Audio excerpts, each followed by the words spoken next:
Most likely, if you've clicked on this video, then you know of or have heard this song. Many men wish death upon me.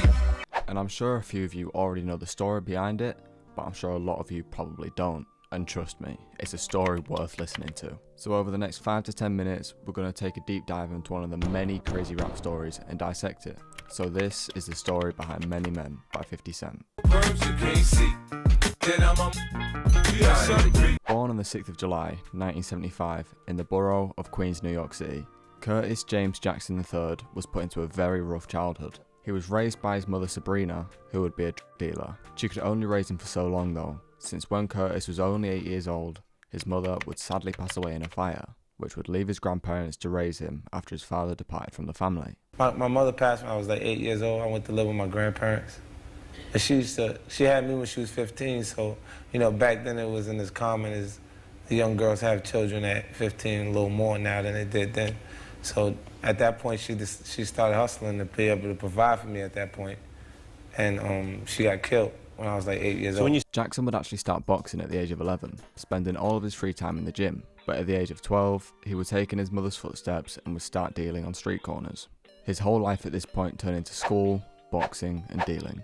Meanwhile, his grandparents would think he's just doing after-school programs. Even at 12, you still have to live by your parents' rules. Yeah. So there's, you can't just be out hustling. Like, I had to have my grandparents think I was enrolled in an after-school program. He would bring firearms and into the school, eventually getting caught by a metal detector in the 10th grade, getting arrested on the spot. At this point, Jackson gave up trying to hide what he was doing and openly admitted everything to his grandparents from there on out. Jackson would actually get arrested a few times in his youth, once for selling cocaine to an undercover police officer, then 3 weeks later, his house would get raided and they'd find all sorts of narcotics along with a firearm. He was initially sentenced to 3 to 9 years in prison, but only did 6 months in a boot camp and then got his GED. Around this time is where he got his name, 50 Cent. It came from a few places, one being a metaphor for change and the other being inspired by Kelvin Martin, a 1980s robber from Brooklyn who adopted the name 50 Cent for himself. Jackson would say he chose the name because it says everything he wants to say. He's the kind of person 50 Cent was. He provides for himself by any means. 50 started rapping in a friend's basement. He was taught how to count bars, write choruses, and structure songs. And just like that, he started adding music to his priority list. Eventually, platinum-selling producers would come calling for the young star and signed him onto Columbia Records. He would get sent upstate to make as much music as possible, and he would, making 36 songs in 2 weeks. His popularity started to grow after his underground single How to Rob, Will Smith and Jada ass down in Miami, run up on Timberland and Miss, which he wrote in half an hour in the car on the way to the studio. The whole single was just comically describing how he would rob countless big artists, and people like Jay-Z and Wu-Tang Clan would later respond to it, and Nas would even invite him to join him on his Nostradamus tour. Jackson would go on about his life, just about to film the music video for his song Thug Love, but 2 days before, that was all put to a halt, as he was shot and hospitalised. On May 24th, 2000, Jackson was at his grandmother's home in his friend's car. He was asked to return inside to collect some jewellery, so he did, with his grandmother sitting outside on the porch and his son inside the house. He returned to the backseat after collecting the jewellery, and that's when another car pulled up alongside. An assailant walked up to the car and started firing up close with a 9mm handgun. 9 shots were fired. I got hit a few, most of them in the legs. I got hit in my hand and I got hit in the face. So the fragment portion of it is in my tongue, so it kind of changed the way I speak a little bit. With his friend only getting hit in the hand, they were driven to the hospital, where 50 would somehow survive and stay there for the next 13 days. So I bet some of you have a few questions right now. Why did this happen? Who did it? And what was the reason? So let's see.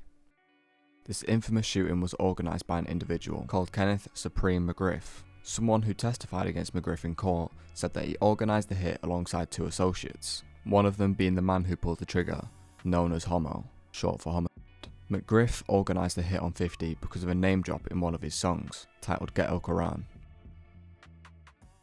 Well, you was paid because someone, felt like that I would potentially do something to them if they kept going in the direction that they were going. In the song, 50 would talk about crimes Supreme had committed, alongside another few artists, and McGriff clearly didn't appreciate this. People started accusing 50 of being a snitch, with this actually being the track that got 50 blacklisted from the industry. As we all know, that clearly didn't stop his rise to fame in the future though, but McGriff ordered the hit.